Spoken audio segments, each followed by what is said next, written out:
अस्सलाम वालेकुम दोस्तों, इस वक्त मौजूद हैं दी हेग डेन हाग में। और यहाँ पर पाकिस्तान राइस फेस्टिवल और फूड एक 2026 जैसे प्लेटफार्म न सिर्फ पाकिस्तानी बरामदात को फ़रोग देने का ज़रिया है, बल्कि ये दोनों ममालिक के हॉलैंड और पाकिस्तान के निजी शोबों को करीब लाने, नए तजारती रवाबत इस्तवार करने, देरपा इक़्तिसादी शराकत दारी को मजबूत बनाने के अहम मौके फराहम करते हैं। ये तलक़ात इस अमर का सबूत हैं कि बाहमी एतमाद, इक़्तिसादी तावन, अवामी रवाबत के ज़रिए पाकिस्तान और नीदरलैंड मुस्तक़बिल में मज़ीद मजबूत और पायदार शराकत दारी की तरफ जानब गामज़ है। जानते हैं, हमारे साथ मौजूद हैं हैदर शाह साहब, जो कि एम्बेसडर हैं हॉलैंड में पाकिस्तान के।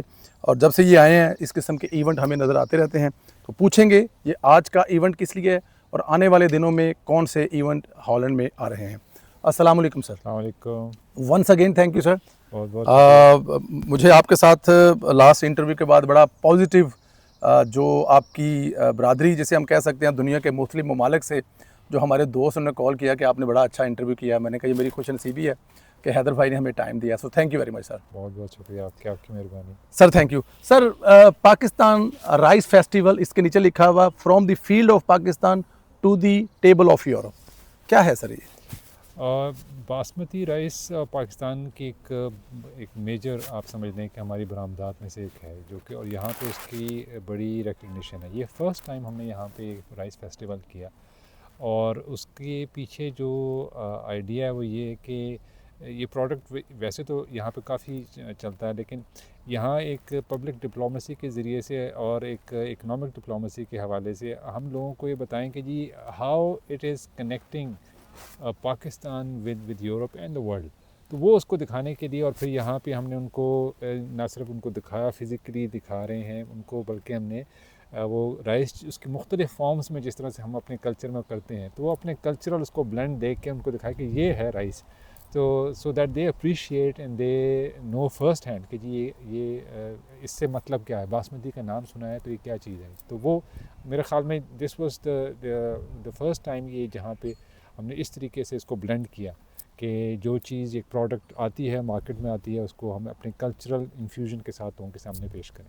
इससे पहले मैंगो का तो हम देखते आ रहे हैं, लेकिन राइस का if I am not wrong is a first time. जी फर्स्ट टाइम हमने यहाँ पे इस दफ़ा किया यहाँ पे नीदरलैंड में, और उसको बहुत अप्रिशिएट किया लोगों ने जो यहाँ पे आए, जो सिफारती जो कम्युनिटी थी उधर से आए, और जो यहाँ के बिज़नेस वाले हैं और उनकी हुकूमत की तरफ से काफ़ी लोग आए, मुख्तलिफ वजारतों से उनके लोग थे जो कि उन्होंने देखा, दे अप्रिशिएटेड। अच्छा सर, ये बताइएगा कि ये ज़ाहिर है आने वाले दिनों में मैं सुन रहा हूँ यहाँ पे एक फूड एक्ट 2026 नाम से कोई एक्सपो हो रही है, उसके में बारे में बताइए। और उससे पाकिस्तान भी उसमें होगा और उसमें क्या क्या चीज़ें हैं? ये हम पाकिस्तान में इसकी हो रही है। अच्छा उसमें नीदरलैंड से काफ़ी लोग जाते हैं, इसमें शिरकत करते हैं, और पाकिस्तान में जो हमारी एग्जीबिशंस होती रही हैं उसमें ये चीज़ काबिल ज़िक्र है कि यूरोप में से जो पार्टिसिपेशन है सबसे ज़्यादा शमूलियत नीदरलैंड की तरफ से होती है। यूरोप में सबसे ज़्यादा जो वफ्द बड़ा है वो इनकी तरफ से जाता है। और उस फूड एक्ट पे जो हमारी जो ऑलरेडी हो रही है, जो टेक्सटाइल की एक्सपो है, हमारी जो बाकी अभी बिज़नेस फोरम हुआ है उसमें सबसे बड़ा जो उनका डेलीगेशन था यहाँ से नीदरलैंड से गया।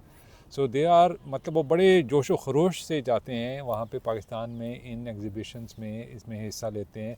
और उसकी एक वजह भी है जी। उसकी वजह यह है कि हमारे इनके साथ अच्छे खासे ताल्लुकात हैं। हमारे तकरीबन 2 बिलियन का हमारा जो ट्रेड चल रहा है, और तकरीबन 60 के करीब, 60 से लगभग इससे ज़्यादा ही शायद हैं जो डच कंपनियां पाकिस्तान में उन्होंने सरमायाकारी की हुई है और जिनके बिज़नेस तजारती रवाबित हैं जहाँ पे उनका फुटप्रिंट है पाकिस्तान के अंदर।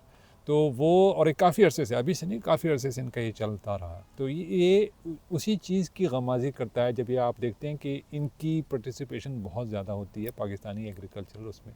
तो अभी आगे जो ट्रेड से रिलेटेड, इकनॉमिक से रिलेटेड, टेक्सटाइल से रिलेटेड, फूड से रिलेटेड, अब एग्रीकल्चर की आ रही है, उसमें भी हम अब यहाँ से इनके साथ हम राब्ते में हैं। यहाँ के जो लोग हैं जो कि इस सेक्टर से मुंसलिक हैं, तो ताकि वो पाकिस्तान जाएं और उसमें हिस्सा लें।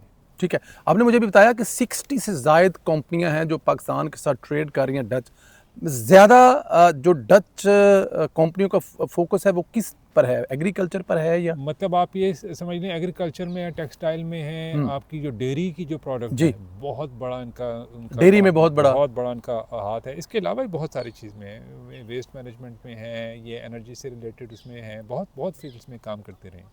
ठीक। अच्छा, एक कहा जाता है कि जो नीदरलैंड है उसको पाकिस्तान के लिए यूरोप का तजारती गेटवे क्या करार दिया जा सकता है? जी, बिल्कुल इसमें, क्योंकि हमारी बहुत सारी, एक तो यहाँ पे इनका जो जो रोल है वो एक आप समझ लें कि एक पिवट के तौर पे यहाँ से जो आप चीज़ें आती हैं पाकिस्तान से आती हैं, उस खत्ते से आती हैं, वो यहाँ से फिर मज़ीद इस रीजन में दूसरे यूरोपीय ममालिक में भी जाती हैं, डिस्ट्रीब्यूट होती हैं। तो उसमें ये आपकी राइस भी शामिल है, उसमें बाकी आपके एग्रीकल्चरल प्रोडक्ट्स शामिल हैं। तो उस लिहाज से, और फिर यहाँ पे जो इनको नीदरलैंड्स को यूरोप के अंदर एक मुमताज़ मुकाम हासिल है कि यहाँ पे सबसे बड़ी इनकी रॉटरडैम की पोर्ट है, जो यहाँ से जो चीज़ें जाके डिस्ट्रीब्यूट होती हैं। सो ना सिर्फ जियोग्राफिकली बट ऑल्सो इनके जो हमारे साथ जो बिज़नेस रवाबित रहे हैं उसकी वजह से they are well placed to play that role. So you can say that they are a gateway for us. बिल्कुल ठीक है। और ये इसकी बड़ी वजह जो आप बता रहे हैं वो रॉटरडैम की ज़ाहिर है, जैसे हम बंदरगाह कहते हैं। तो क्या इससे हमारे पाकिस्तान में ग्वादर और फिर कराची, इनका भी आपस में ज़ाहिर है ज़्यादा कनेक्ट होता होगा, बहुत ज़्यादा वो होना तो चाहिए। इनके ये इस सेक्टर में भी इनके साथ इनकी टेक्निकल एक्सपर्टीज़ काफ़ी ज़्यादा है, ये कम्युनिकेशंस के हवाले से, और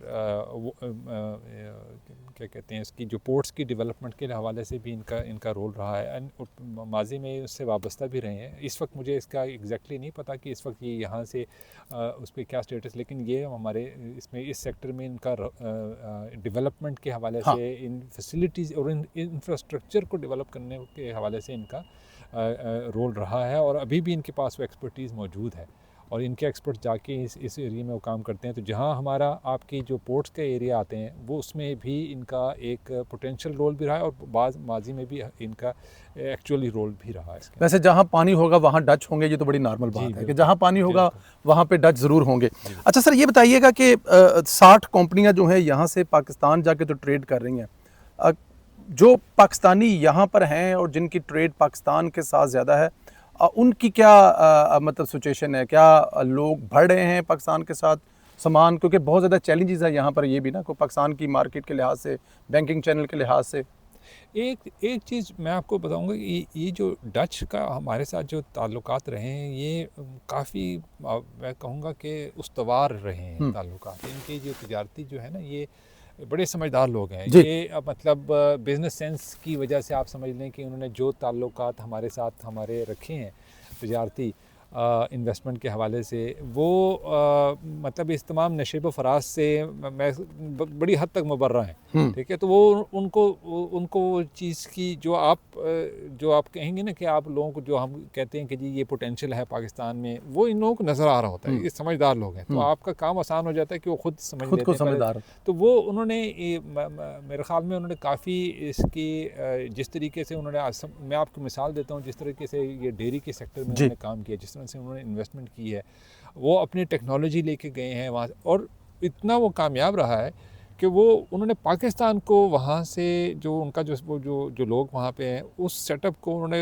एक आप समझ लें एक सेंटर बना के, और फिर बाकी जगहों पे उससे आगे वहाँ से पाकिस्तान से आगे। तो वो मतलब उन्होंने ना सिर्फ, और हमारे लिए अच्छी बात यह है कि ना सिर्फ सरमाया आता है, बल्कि दूसरी साइड पे उनका जो टेक्निकल नो हाउ है, जो मैनेजमेंट स्किल्स हैं, जो उनकी बाकी एक्सपर्टीज़ हैं, वो भी हमारे लोगों पर ट्रांसफ़र होती हैं। I think that is a long term investment, कि हमें उसका बहुत फ़ायदा होता है कि हमारे लोग ट्रेन हो जाते हैं उनकी उन बिज़नेस प्रैक्टिसेस को देखते हुए, और फिर वो आगे जाके पाकिस्तान में अपने तौर पे उस चीज़ को आगे बढ़ा सकते हैं। बिल्कुल ठीक है सर। आखिर में ज़रा ये बताइएगा, ये बड़ा खूबसूरत फुटबॉल है, इसको इस वक्त शायद दुनिया का कोई भी ऐसा फ़र्द नहीं होगा जो ना देख रहा हो, क्योंकि दुनिया का सबसे पॉपुलर गेम है, और उसको बनाने वाले जिससे वो खेल रहे हैं वो पाकिस्तान है। एक तो मैं और आप इसको हमेशा प्राउड फील करते हैं।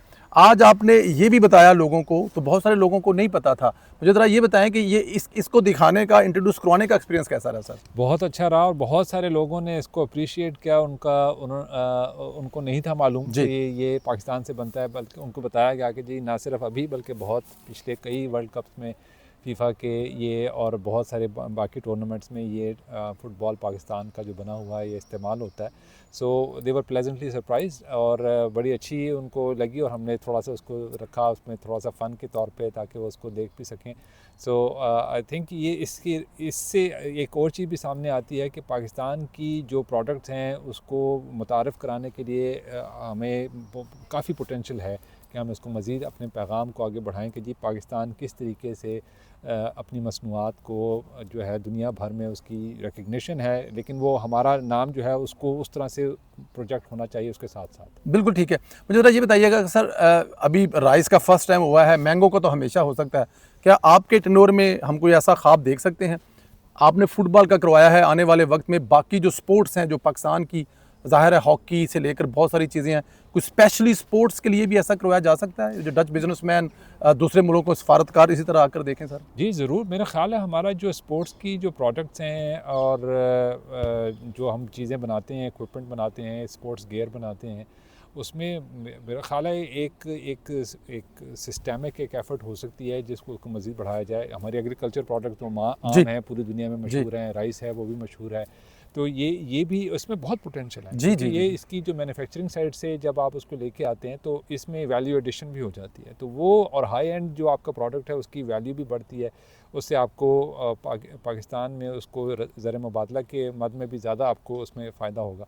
मेरे ख़्याल में बहुत उसकी गुंजाइश है और अभी जिस तरह यहाँ पे एक हॉकी का वर्ल्ड कप हो रहा है अगस्त और में, आप भी उससे वाबस्ते हैं सर, तो आप पे भी जिम्मेदारी आयद होती है, आपको एक इस पे एक जिम्मेदारी दी गई है। तो हमारी ख्वाहिश है कि जब हमारी टीम यहाँ पे आए तो ना सिर्फ वो हॉकी के मैदान में कामयाबी हासिल करे बल्कि हमारी जो स्पोर्ट्स की इंडस्ट्री है उसको भी यहाँ पे प्रमोशन का हमें कोई मौका मिले और हम पूरी कोशिश करेंगे कोई ना कोई उससे भी कोई उस मौके पर कोई ना कोई ऐसा इवेंट किया जाए जिसमें बाकी स्पोर्ट्स, क्योंकि ज़ाहिर है पाकिस्तान अब पैडल एक गेम है इस वक्त दुनिया में सबसे ज़्यादा मशहूर है, वो शुरू ही आपके कंट्री से हुई, अभी कुछ साल पहले की बात है। Sir thank you very much, आप हमेशा टाइम देते हैं क्योंकि ये बड़ा खूबसूरत आज का ये महफिल थी, बल्कि मैं समझता हूँ कि ये जो गुलदस्ता आपने और आपके ज़ाहिर है एम्बेसी के साथियों ने, पूरी टीम ने एप्रिशिएट करता हूँ मैं और देखने वाले भी एप्रिशिएट करेंगे, ख़ास तौर पर हुकूमत पाकिस्तान इसको अप्रिशिएट करेंगे क्योंकि बहुत खूबसूरत इवेंट था। बहुत सारे लोग यहाँ पे आए, वो चावल लेके गए, अपने घर में बनाएंगे। बहुत सारे लोगों ने खूबसूरत पास किए कमेंट्स कि अभी तकरीब जारी है, जब आप कर रहे थे वो कह रहे थे कि अभी से चावलों की खुशबू हमें आ रही है। Sir thank you very much, हमेशा की तरह सर, थैंक यू। एक हाँ बंद करें और यहीं पे एक तस्वीर